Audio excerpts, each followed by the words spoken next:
28 September 2024 United নেশনসে দাঁড়িয়ে পাকিস্তানের প্রধানমন্ত্রী সরাসরি দাবি করেছে যে ভারত পিওকেতে আক্রমণ করার জন্য রেডি হচ্ছে, আর যদি ভারত একতরফা পিওকে দখলের চেষ্টাও করে তাহলে কিন্তু আমরাও ভারতীয় আগ্রাসনের বিরুদ্ধে প্রপারলি জবাব দেব। To cross the line of control and take over Azad Kashmir. Ladies and gentlemen, Mr. President, let me state in no uncertain terms that Pakistan will respond most decisively to any Indian aggression. Therefore, interestingly পাকিস্তানের প্রধানমন্ত্রীর এই ভাষণে ঠিক দুদিন পর মানে 30 September 2024 আচমকায় ইসরায়েলের প্রধানমন্ত্রী নেতানিয়াহুর একটা ফোন কল আসে প্রাইম মিনিস্টার মোদির কাছে।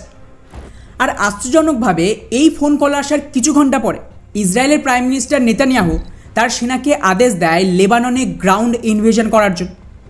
আর এখানে সবচেয়ে গড় করার মতন বিষয়, এই হামলার ঠিক কয়েক ঘন্টা আগে প্রাইম মিনিস্টার নরেন্দ্র মোদী একটা টুইটও করেছিল, যেখানে কিন্তু ক্লিয়ারলি মেনশন করেছে যে আমাদের বিশ্বে আতঙ্কবাদের কোনো জায়গা নেই। অর্থাৎ সরাসরি প্রাইম মিনিস্টার কিন্তু এখানে ইনডাইরেক্টলি ইসরায়েলকে সাপোর্ট দিয়েছে লেবাননে হামলার জন্য। এখন এই পুরো সিচুয়েশান থেকে একটা বিষয় তো ক্লিয়ার যে ইসরায়েল গাজার পর যেভাবে লেবাননে গ্রাউন্ড ইনভেশন করছে তাতে ওদের যে বহু দশকের একটা স্বপ্ন ছিল গ্রেটার ইসরায়েল বা অখণ্ড ইসরায়েল তৈরি, তার কাজ কিন্তু অলরেডি শুরু হয়ে গেছে। ওদিকে পাকিস্তানের প্রধানমন্ত্রীর যে ভাষণ সেখানে একটা আতঙ্ক রয়েছে, যার থেকে এটাও ক্লিয়ার যে ওরা ভয় পাচ্ছে ভারত এখানে অখণ্ড ভারত তৈরির যে পরিকল্পনা তাকেও শুরু করতে পারে।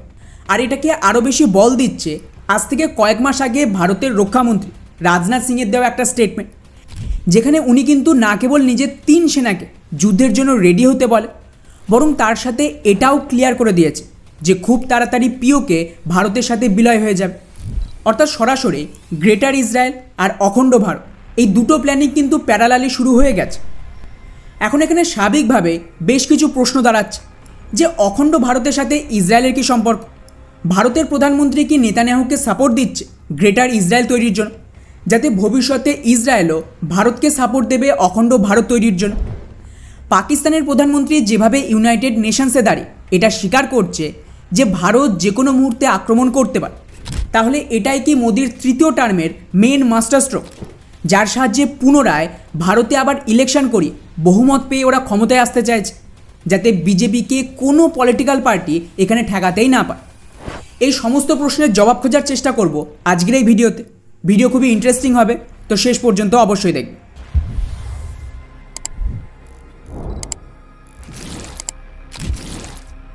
তো বন্ধুরা, গ্রেটার ইসরায়েল আর অখণ্ড ভারত কিভাবে তৈরি হবে সেটা জানার আগে আমাদের এখানে একটু জিওপলিটিক্যাল কনটেক্সটকে বুঝতে হবে যে আচমকায় একই টাইমে প্রথমে রাশিয়া, তারপর ইসরায়েল, এখন ভারত আর ভবিষ্যতে চায়না, এই সমস্ত দেশ একসাথে অখণ্ড রাষ্ট্র তৈরির কেন চেষ্টা করছে, বা এই যে টাইমিংটা এটা কেন এত বেশি গুরুত্বপূর্ণ?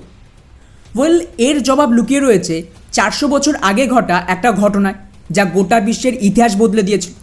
এবং আজ যা কিছু হচ্ছে তার জন্য কিন্তু ডিরেক্টলি বা ইনডাইরেক্টলি ওই 400 বছর পুরনো ঘটনায় দায়ী।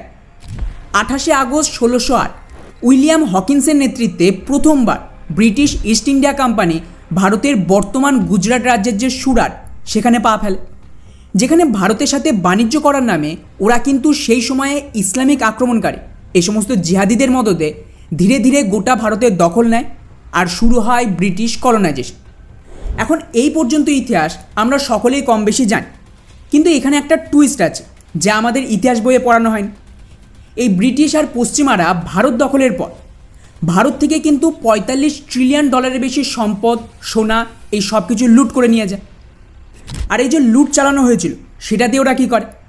ওয়েল, এর থেকে তৈরি হয় একটা নতুন শক্তি যার নাম গ্লোবাল ডিপ স্টেট, এবং এরাই কিন্তু প্রথম বিশ্বযুদ্ধ থেকে শুরু করে আজকের ভারত পাকিস্তান, গাজা ইসরায়েল এই সমস্ত যুদ্ধে স্ক্রিপ্ট তৈরি করেছে। হ্যাঁ, একদম সঠিক শুনেছে, এই যা কিছু হয়েছে বা হচ্ছে সবটাই কিন্তু প্রি প্ল্যান এবং স্ক্রিপ্টে, যাতে এই গ্লোবাল ডিপ স্টেট নিজেদের রাজত্ব চালাতে পারে। এটাকে একটু সহজভাবে বলি তো, ব্রিটিশ আমলে ভারত থেকে সমস্ত সম্পদ লুট করার পর এগুলো চলে যায় ব্রিটেনের হাতে গোনা কয়েকটা পরিবারের কাছে, যার ফলে এরা ভয়ানক শক্তিশালী আর অনেক বেশি ধনী হয়েছে। এবং এই সমস্ত পরিবার একজোট হয়ে গোটা বিশ্বকে কন্ট্রোল করার জন্য এবং আরও বেশি ধনী হতে নিজেদের একটা সংগঠন তৈরি করে, যার নাম হলো গ্লোবাল ডিপ স্টেট। আর এরা কতটা শক্তিশালী তার আইডিয়া আপনি এর থেকেই পেয়ে যাবেন যে গ্লোবাল ডিপ স্টেট কিন্তু ব্রিটিশ আমলে ব্রিটিশ সরকার আর ব্রিটিশ সাম্রাজ্যকে চালাতো, বর্তমানে আমেরিকার সরকার এবং গোটা আমেরিকার পলিসিকে নিয়ন্ত্রণ করে। উদাহরণ হিসেবে এই সংগঠনের কেবলমাত্র একটা কোম্পানি যার নাম ব্ল্যাক রক, ডেফিনেটলি আপনারা শুনে থাকবেন। তো এই ব্ল্যাক রকের যে অফিসিয়াল অ্যাসেটস সেটা কিন্তু 10 থেকে 13 ট্রিলিয়ন ডলার, আর এটা অফিসিয়ালি, মানে ভারতের মতন 2 থেকে 3টে দেশের টোটাল জিডিপির থেকেও এই একটা কোম্পানির অ্যাসেটসের দাম বেশি। এবারে পুরো গ্লোবাল ডিপ স্টেটের হাতে যত কোম্পানি রয়েছে তাদের টোটাল অ্যাসেটস ঠিক কত হতে পারে আশা করি কিছুটা আইডিয়া তো পেয়ে গেছে। আচ্ছা, এখন মুশকিল হলো যে এই গ্লোবাল ডিপ স্টেট গোটা বিশ্বকে কন্ট্রোল করবে কী করে, কারণ অলরেডি ব্রিটিশ আমলেই কিন্তু ভারত থেকে শুরু করে বিশ্বের একাধিক দেশে এই পশ্চিমাদের কলোনাইজেশনের বিরুদ্ধে লড়াই শুরু হয়ে গেছে। ফলে এমন পরিস্থিতিতে বাকি দেশ এদের কথা মানবে কেন? ওয়েল, এর জন্য এরা একটা ব্রিলিয়ান্ট স্ট্র্যাটেজি তৈরি করে যার নাম হলো সিঙ্গেল কান্ট্রি রিজার্ভ কারেন্সি, যার দমে কিন্তু এরা গত 400 বছর ধরে গোটা বিশ্বের রাজত্ব করছে এবং এই সমস্ত যুদ্ধও লাগিয়েছে। এখানে কি হয়, ওরা একটা মুদ্রা তৈরি করে যেটা গোটা বিশ্বের সমস্ত দেশ ব্যবহার করবে নিজেদের মধ্যে বাণিজ্য করার জন্য, যা দ্বিতীয় বিশ্বযুদ্ধ পর্যন্ত ব্রিটিশ পাউন্ড ছিল এবং তারপর তাকে পরিবর্তন করে বর্তমানে আমেরিকার ডলারকে আনা হয়েছে। আর এর সুবিধা কী? তো মনে করুন যে ভারত আর চায়না এই দুই দেশ নিজেদের মধ্যে ট্রেড করবে। তো ভারতের কাছে ধান রয়েছে, ভারত সেটা চীনে এক্সপোর্ট করলো, চীনের কাছে তুলো রয়েছে, সেটা ওরা ভারতে এক্সপোর্ট করলো। তো এর জন্য দুই দেশ নিজেদের যে লোকাল কারেন্সি তাকে ব্যবহার করতো অথবা বার্টার সিস্টেম চালু ছিল। কিন্তু এখানে এই ডিপ স্টেট কী করে, এরা খুবই চালাকির সাথে ভারত থেকে লুট করা এই সমস্ত সম্পত্তির দমে এই সিস্টেম ভেঙে তার জায়গায় ব্রিটিশ পাউন্ডকে রিজার্ভ কারেন্সি বানিয়ে দেয়। এর ফলে যদি অন্য কোনো দেশকে কিছু বিক্রি করতে হয়, কিছু কিনতে হয় অন্য দেশ থেকে, তাহলে তার জন্য আগে ব্রিটেনের থেকে পাউন্ড কিনতে হতো এবং সেটা দিয়েই বাণিজ্য হয়। অর্থাৎ সোজা ভাষায় ব্রিটেনের কিন্তু নিজস্ব কোনো প্রোডাক্ট ছিল না, ওদের যে মুদ্রা সেটাই ওদের প্রোডাক্ট হয়ে যায়। ফলে ওরা ইচ্ছে মতন টাকা ছাপাতো আর ওই দিয়ে গোটা বিশ্বে ছড়ি ঘোরাতো। এখন রিজার্ভ কারেন্সি তো তৈরি হয়ে গেল, কিন্তু একে চালাবে কী করে? তো এর জন্য ব্রিটিশদের কাছে একটা স্ট্র্যাটেজি ছিল যাকে বলা হয় 2 বাকেট থিওরি। অর্থাৎ সোজা ভাষায় গোটা বিশ্বকে ওরা 2টো ভাগে ভাগ করে নিজেদের মধ্যে লড়াই লাগিয়ে দেয় এবং এই সুযোগে নিজেদের হাতিয়ার বিক্রি করে এদের থেকে ফায়দা লুট। এই কারণেই কিন্তু প্রথম বিশ্বযুদ্ধ এবং দ্বিতীয় বিশ্বযুদ্ধ হয়, যার সুযোগেই গ্লোবাল ডিপ স্টেটের যে কোম্পানি ছিল তারা কিন্তু বিলিয়ন্স অফ পাউন্ডের হাতিয়ার বিক্রি করে মিত্রশক্তি থেকে ফায়দা লোটে। এবং যখন এই যুদ্ধ শেষ হয়ে যায়, যে সমস্ত দেশ হেরে গিয়েছিল তাদের সমস্ত সম্পদও লুট করে নিজেদের একটা পার্মানেন্ট গোলাম বানিয়ে রাখে, যেমন জার্মানি, জাপান আজও কিন্তু ইউএসের একটা পাপেট। বাট দাঁড়ান, এখানে একটা টুইস্ট রয়েছে। ওদের এই যে স্ট্র্যাটেজি ছিল এটা কিন্তু লং টার্মে কাজ করেন। ফলে ওদের এই দ্বিতীয় বিশ্বযুদ্ধ করানোর চক্করে ব্রিটেন মারাত্মকভাবে দুর্বল হয়ে যায় এবং ভারত, আফ্রিকা, চীন এই প্রত্যেক দেশ এই সুযোগে ব্রিটেন থেকে স্বাধীনতার লড়াই আরও বেশি বাড়িয়ে দেয়। আর এটাকে কাউন্টার করার জন্য এই যে গ্লোবাল ডিপ স্টেট তারা কি করে, ব্রিটেনে ওদের যে সম্পত্তি ছিল, ওদের অ্যাসেটস ছিল বা ওদের যে কোম্পানি ছিল তাদেরকে নিয়ে আমেরিকায় শিফট হয়েছে এবং যে গ্রেট ব্রিটেন ছিল তাকে ভেঙে উল্টে আমেরিকারই গোলাম বানায়। ফলে শুরু হয় গ্লোবাল ডিপ স্টেটের একটা নতুন কলোনাইজেশন। আর বন্ধুরা, এখান থেকেই শুরু হয় আসল খেলা, বা আমি বলবো এখানেই কিন্তু লেখা হয়েছিল ভারত, পাকিস্তান, ইসরায়েল, গাজা এবং রাশিয়া, ইউক্রেনের যে পুরো যুদ্ধ তার স্ক্রিপ্ট। কীরকম? খুব ভালোভাবে শুনবেন। যেমনটা আমি বললাম যে এদের রাজত্ব চালানোর একটাই অস্ত্র, সেটা হলো সিঙ্গেল কান্ট্রির রিজার্ভ কারেন্সি। তাই ব্রিটেনের পতনের পর ব্রিটিশ যে পাউন্ড ছিল সেটাও শেষ হয়ে যায় এবং এই ডিপ স্টেট এর বদলে তৈরি করে একটা নতুন কারেন্সি যার নাম ডলার। আর একে চালানোর জন্য ওরা সৌদি আরবের সাথে ডিল করে পেট্রো ডলারে। ফলে এই ডিলের আন্ডারে আরব দেশগুলো ডলার ছাড়া কোনো দেশকে নিজেদের তেল বিক্রি করতো না, আর বাধ্যতামূলক গোটা বিশ্বকে তেল তো কিনতেই হবে। এই কারণেই গোটা বিশ্ব ডলারকে অ্যাকসেপ্ট করে সিঙ্গেল কান্ট্রি রিজার্ভ কারেন্সি হিসেবে। ব্যাস, এবারে আবার আগের মতন সেমভাবে ব্রিটেনের পর আমেরিকা যত খুশি ডলার ছাপিয়েছে আর গোটা বিশ্বে কন্ট্রোল করছে। কিন্তু মুশকিল হলো এই ডলার দিয়ে আমেরিকার যে ডিপ স্টেটের বিভিন্ন কোম্পানি, পরিবার রয়েছে, যেমন ধরুন JP Morgan, Rothschild family, black rock, এরা কীভাবে ফায়দা লুটবে? তো এর জন্য ওরা আবার বিশ্বকে নতুন করে দুভাগে ভাগ করে দেয়। তৈরি হয় দুটো পোল, একটা হয় ক্যাপিটালিস্ট আর দ্বিতীয়টা হয় কমিউনিস্ট। আর এখানে মজার ব্যাপার দেখুন, আমরা এত বছর এটাই পড়ে এসেছি যে কমিউনিস্ট আর ক্যাপিটালিস্ট দুটো বিরোধী আইডিওলজি এবং লাগাতার এদের মধ্যে লড়াই চলে। কিন্তু টুইস্ট হলো এই দুটো আইডিওলজিকে এই সেম অর্গানাইজেশন তৈরি করেছিল। অর্থাৎ সোজা ভাষায় কমিউনিস্ট আর ক্যাপিটালিস্ট একই কয়েনের দুটো ডিফারেন্ট দিক। এর মাধ্যমে ওরা কি করে, সমস্ত দেশকে টুকরো টুকরো করে দেয় আইডিওলজির নামে, যাতে নিজেদের মধ্যে ভাগ করতে পারে আর গোটা বিশ্বের যুদ্ধ চালাতে পারে। উদাহরণ হিসেবে ওরা ভারতকে ভেঙে পাকিস্তান বানায় এবং এমনভাবে বর্ডার বানিয়েছে যাতে সারা জীবন দুই দেশ যুদ্ধ লড়তে ব্যস্ত থাকে। সেম কাজ ভারত আর চীনের মধ্যে হয়েছে, পাকিস্তান আফগানিস্তানের মধ্যে হয়েছে এবং আফ্রিকাতেও হয়েছে। এবারে শুরু হয় গ্লোবাল ডিপ স্টেটের নেক্সট প্ল্যান, যেখানে আমেরিকা নেতৃত্ব দেয় ক্যাপিটালিস্ট আইডিওলজিকে এবং এর আন্ডারে ওরা পাকিস্তান, চায়না, আরব দেশ আর কিছু আফ্রিকার দেশ পায়। ওদিকে সোভিয়েত ইউনিয়ন কমিউনিস্ট আইডিওলজিকে নেতৃত্ব দেয় এবং এদের ভাগে পড়ে ভারত, আফগানিস্তান আর কিছু আফ্রিকার দেশ, ভিয়েতনাম, এই রকম একাধিক দেশ। আর এখান থেকেই শুরু হয় ডিপ স্টেটের পুরো গেম। দুনিয়ার তো দুটো ভাগ হয়ে গেছে, প্রত্যেক দেশের সীমান্তে লড়াইয়ের পরিস্থিতি। ফলে ওদের যখনই প্রয়োজন পড়ে ওরা একটা দেশকে হাতিয়ার আর ডলার দিয়ে অন্য দেশের সাথে যুদ্ধ লাগিয়ে দেয়। যেমন ধরুন আমেরিকা পাকিস্তানকে সাপোর্ট দেয় এবং পাকিস্তান আমেরিকার মদতে ভারতে অ্যাটাক করে, আতঙ্কবাদ ছড়ায়। ফলে বাধ্যতামূলক ভারতকে সোভিয়েত ইউনিয়নের কাছে যেতে হয় এবং এইভাবেই পাকিস্তানকে হাতিয়ার বেচে লুট করে আমেরিকা আর সোভিয়েত ইউনিয়ন ভারত। কিন্তু মজার ব্যাপার হলো এই দুই দেশ মানে আমেরিকার সোভিয়েত ইউনিয়নের যে সমস্ত হাতিয়ার মেকিং কোম্পানি রয়েছে, এই সমস্ত কোম্পানি কিন্তু অ্যাকচুয়ালি গ্লোবাল ডিপ স্টেটের আন্ডার।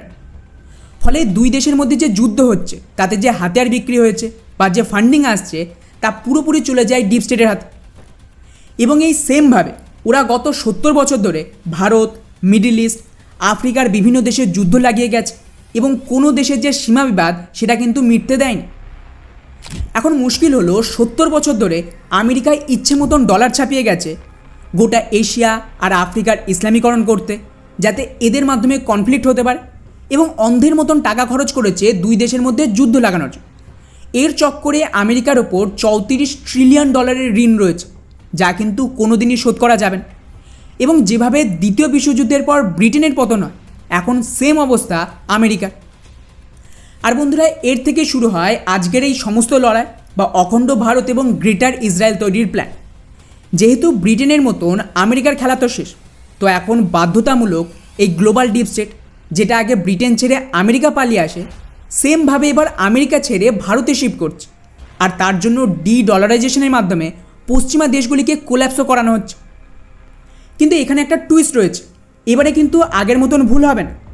এবারে ভারত, চায়না, রাশিয়া, সৌদি আরব এই সমস্ত দেশ মিলিতভাবে ডিপ স্টেটের ফাঁদে পড়বে না এবং ওরা সেই পুরনো পদ্ধতিতে গোটা বিশ্বের যে কন্ট্রোল সেটা কিন্তু গ্লোবাল ডিপ স্টেটের হাতে দিতে নারাজ।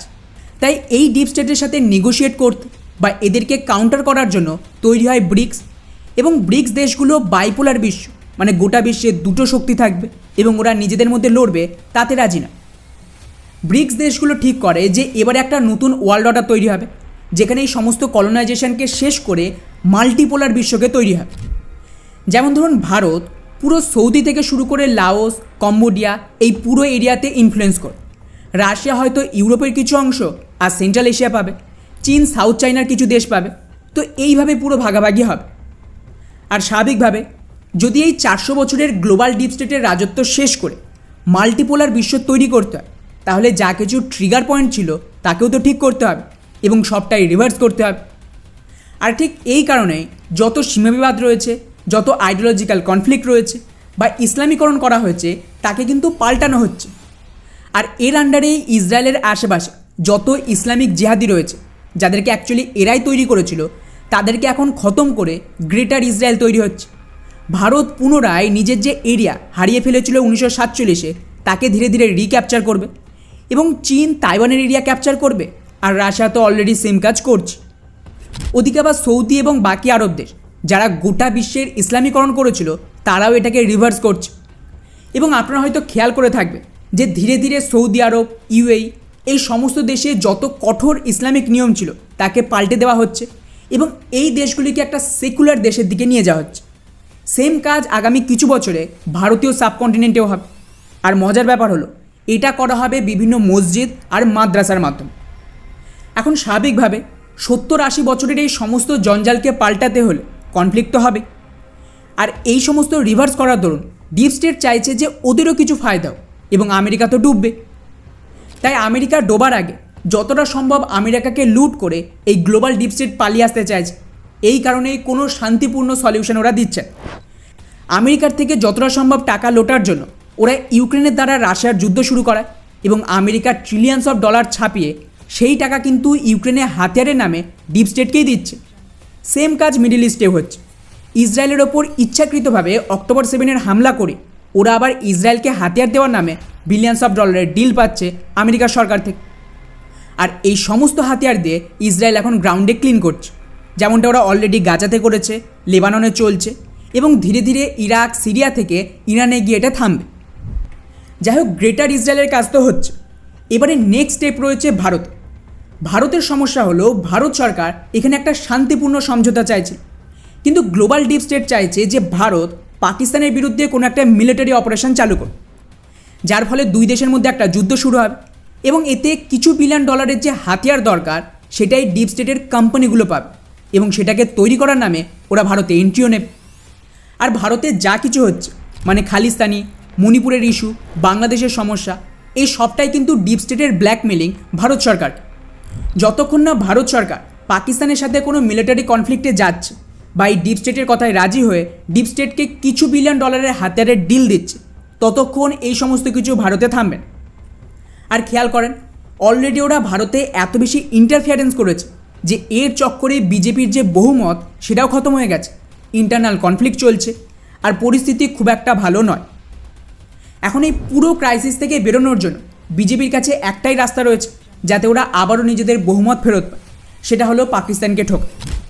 যার ধরুন এই ভারত পাকিস্তান যুদ্ধের মাধ্যমে গ্লোবাল ডিপ স্টেট কিছু বিলিয়ন ডলার ইনকাম করবে ভারত থেকে এবং ভারতে এন্ট্রিও নেবে, আর ধীরে ধীরে পাকিস্তান আর আশেপাশের এরিয়া পুনরায় ভারতকে হ্যান্ডওভার করবে। তো আশা করি এর থেকে পুরো খেলাটা বুঝতে পেরেছেন যেখানে কি চলছে, সবটাই কিন্তু স্ক্রিপ্টেড। যার দরুন এর ফলেই পশ্চিমা বিশ্বের ধীরে ধীরে পতন হচ্ছে, ভারত ব্রিক্স দেশগুলোর ধীরে ধীরে উদয় হবে, সাথে অখণ্ড ভারত আর গ্রেটার ইসরায়েল। এখন বর্তমানে যা পরিস্থিতি দেখছি তাতে আমার ধারণা ডিপ স্টেটের সাথে ভারত সরকারের যে নেগোসিয়েশন সেটা প্রায় শেষ হয়ে গেছে। কেন রিসেন্টলি বিজেপি এক দেশ এক ইলেকশন আনতে চাইছে, এটা পাস হতেই ওরা ডেফিনেটলি পাকিস্তানকে ঠুকবে, পিওকে হ্যান্ডওভার হবে, ডিপ স্টেট হাতিয়ারের ডিল পাবে এবং তারপর ভারতে পুনরায় ইলেকশন করিয়ে বিজেপি নিজের দমে বহুমত পাবে।